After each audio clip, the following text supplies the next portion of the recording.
I have been living in my vehicle for 2 years. Let's talk about what happened financially. Hey, darling, can I tell you what's been on my mind? Sick and tired of the 9 to 5 in the city life. Hey, darling, we could get out of town, see the beautiful world around, wanna see it now. I'm not going to get into too many details about the past because I've told this story before, but if you're new here and you would like to hear the story or you want to hear the story again, you can comment down below. I will be happy to share it, but in kind of like a Reader's Digest version, I was doing okay. I was living my life. COVID happened, that C word, and I basically lost everything, my car, my job, my home, you name, my savings, everything. It was gone. Bye-bye. After COVID, I moved. I think there was a total of 8 or 9 times in like a very short period of time. And, you know, every time you move, it costs a lot of money. Moving is not cheap. I moved back to Vancouver Island, west coast of Canada, if you didn't know. And when I moved into my vehicle, I had $16,000 worth of credit card debt and other little loans and stuff like that. And I had my vehicle payment. I had a loan on my car. After doing a little bit of digging and a little bit of research, I figured that there was 2 options for me to get out of debt. Because now I was not paying rent, I wanted to work on my debt, and I felt like I was buried in this money. $16,000 plus my car loan. So I figured that there was 2 options for me. I could either do the debt relief program where you take your highest interest, get that paid off first, and then work your way down. Or there was another one called the snowball debt relief or debt plan or whatever you want to call it. And that's where you take your lowest bill and you write them all down to your highest. And I think I had 7 I was making minimum payments on, just the bare minimum. And because my interest and everything all seemed to be relatively the same throughout all my credit cards and stuff, I decided to do the snowball debt plan.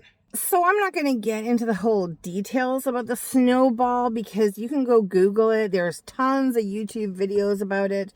But basically what it is in a nutshell is you take your lowest minimum payment, your lowest bill all the way, and you write them all down. And then once you finish paying off the lowest one, that payment then goes to your next one.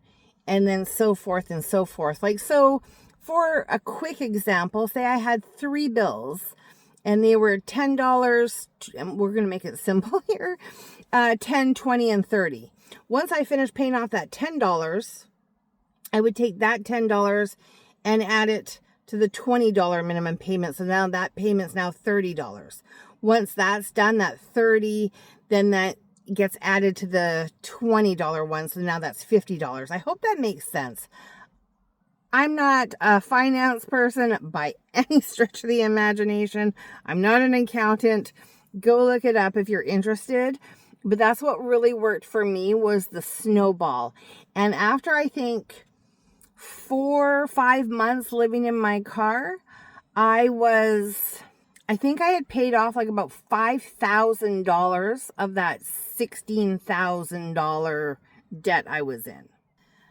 Another thing that I did, because at the time I was doing gig work full time. I was doing Instacart, DoorDash, Uber, Skip the Dishes, you name it. I was on all the apps, and I was in a market that was really strong. So I could easily make, if I actually hustled, I could do $150, $200 a day, no problem. I mean, not every day, but it was really doable back then. So another thing that I did was, it was my friend Rob, his idea, and he called it the first 20. So every day, and I worked 7 days a week, the first $20 I made, regardless if it was on DoorDash or Uber or wherever, however, the first 20, I added it to my bills. So that alone was $140 a week I was adding on top of the snowball debt. I hope that all makes sense. So there was a lot of money being pushed towards my debt, and I was crushing it. I was starting to feel so good. I was starting to have a little sense of relief in me, and things were going fabulous. And then everything kind of seemed to unravel for me for quite some time. I got into a vehicle, the SUV, if you watched my previous video. I got into the SUV, which was nothing but, it was just a gong show. That vehicle was, I think, a 5-year loan. The economy started taking a hit, and the gig work here in my market took a huge hit. Things changed where the customers were now not allowed to tip up front. Now, if you know anything, gig work, Uber, DoorDash, Skip the Dishes, it's a tip-based job. It's a tip-based industry. So because customers weren't able to tip up front, nobody was tipping. So I lost a significant portion of my income. And truth be told, this was at a time where I really didn't have faith, and I was stressing. I was paying my bills, but barely. Like, I was just squeaking by. I had a little bit of money from my YouTube. I had another channel that was monetized. I was struggling. There were times where I was making like $10, $15 last me an entire week for food. There was a lot of ramen noodles, a lot of really, really bad things. And like I said, the economy was getting a little bit crazy. I mean, it still is. Like, let's be real.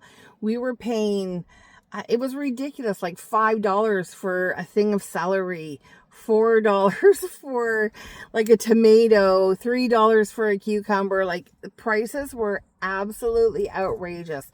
Not only with the fruits and vegetables, but the meat, everything got extremely high. They're still high, but this was when we were just starting to see it, and I was really struggling, and I didn't know what to do. So I got a job. I got this merchandising job that I worked 5 days a week, and it was too much. I only ended up lasting 2 months. Physically, I just couldn't do it. It was just too much. If you don't know, I do have some health issues, and I physically couldn't do it. It was just killing me. So I went back to the gig work. The gig work's really easy for me because if my body starts to ache or I'm starting to feel any kind of symptoms, I can stop for a couple hours, rest, and then proceed on later on, and then proceed after I've rested. Where like a traditional job, you work the hours that you work and you don't really have a say in it. So yeah, like I said, I was making things work. I forgot to mention that I got rid of the SUV and got into this minivan. Now this minivan, my payments are quite high. Now there's a reason for that. I was a little aggressive, and instead of doing a 5-year loan or anything like that, I actually took only a 2-year loan on this thing.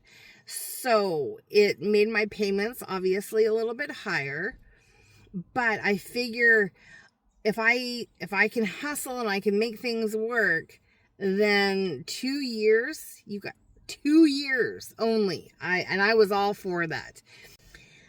Okay, so just to recap, we started off strong, paying off the debt.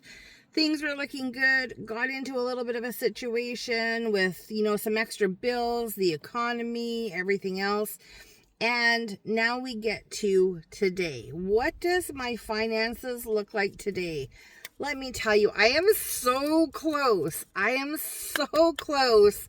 to being absolutely 100% debt free.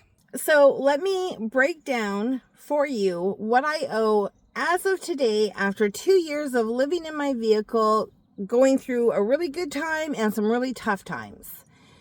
I owe, because like I said, I started with $16,000 in credit card debt. My credit card, I decided to get rid of all of them. I think I don't even know how many I had. It was ridiculous. I now have one, and it's for emergencies only or some incidentals. Like the other day, I had to go make some copies for the contract that I signed for this job. It only took credit card, so I used that. So right now, my balance on my credit card is only $2. I'm okay with that. I do have one loan that I owe $1,800 on, and in 1 year, it will be paid off. Unfortunately, I can't make extra payments on that. It's either the minimum monthly payment or the entire balance altogether, but it's only $1,800. I'm so close. I have 2 personal loans that I only owe $1,400. $1,440, I think, is the precise number. $1,440. Now, if you had seen my last video, I have taken a job that's going to get me out of this area for a few weeks. The main reason I took this job, well, to get away, to go explore, to see if I can do this kind of life, like absolutely solo with no friends, no family around, nobody I know. There's a whole lot of reasons, but another reason was when I take this job, it will pay off those 2 personal loans. Done, and done. I'm so excited for that. So outside of my van, I only owe $3,250, and $1,450 of that will be gone by the end of August.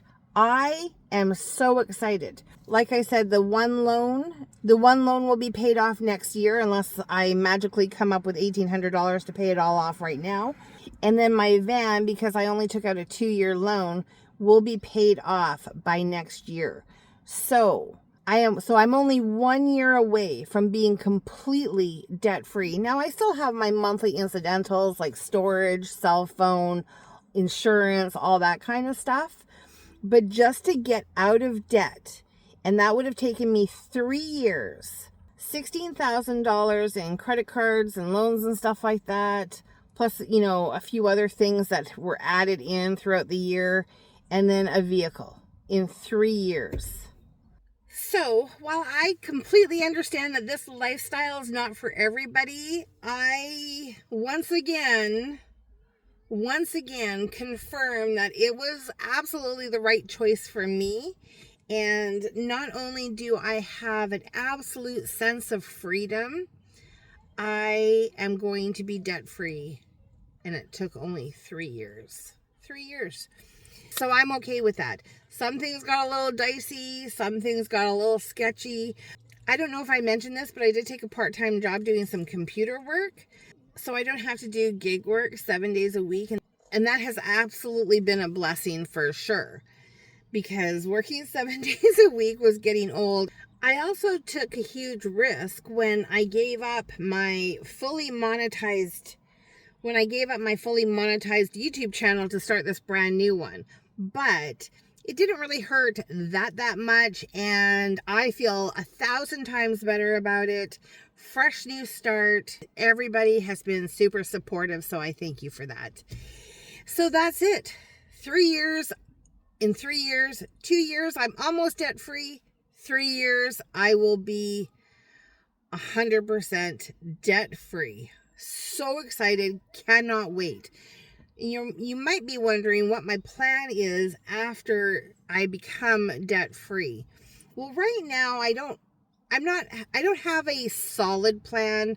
I'm just kind of doing life kind of like where it takes me, where God leads me.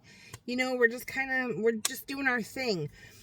But what my tentative plan is to take my monthly payments that I'm paying on the van and just drop them into savings. just keep dropping them like nothing's changed. And then once I save up enough money, I may or may not invest in a slightly bigger van. I don't want anything too crazy. Yeah, it would be lovely. It would be so nice to have like a great big, you know, Sprinter or Mercedes or whatever. But I like being stealth. The cities around here, I'm hearing in different parts of the country and stuff, are kind of cracking down on the stealth camping. And I like being super stealth. I like just going into any neighborhood, rolling over, going to sleep. And you really can't do that with a great big Sprinter because, well, it's really obvious what you're doing. I know like the Dodge Grand Caravan, I think the XL or something, has a bigger and more square back than I do. Mine kind of I lose a lot of room the way mine's designed. And so I'm thinking about maybe that. I know the Astros, they're kind of hard to find. The Astros or the Safaris, which are pretty much the same thing. Those are a little bit bigger, but not, you know, too crazy. I don't know. Like I said, I'm just going to be dumping money into savings and we'll figure it out from there. I don't know what the future holds. Maybe I'm going to stay in Bobby McGee until he's absolutely 100% done, because I am comfortable in here. I have really no issues. I mean, there's just small little things, like I would like to be able to sit up straight in the back and, you know, maybe have a little area to, you know, do computer work and stuff. I can do computer work back there, but it's really just not very comfortable. But other than that, Bobby is just fine.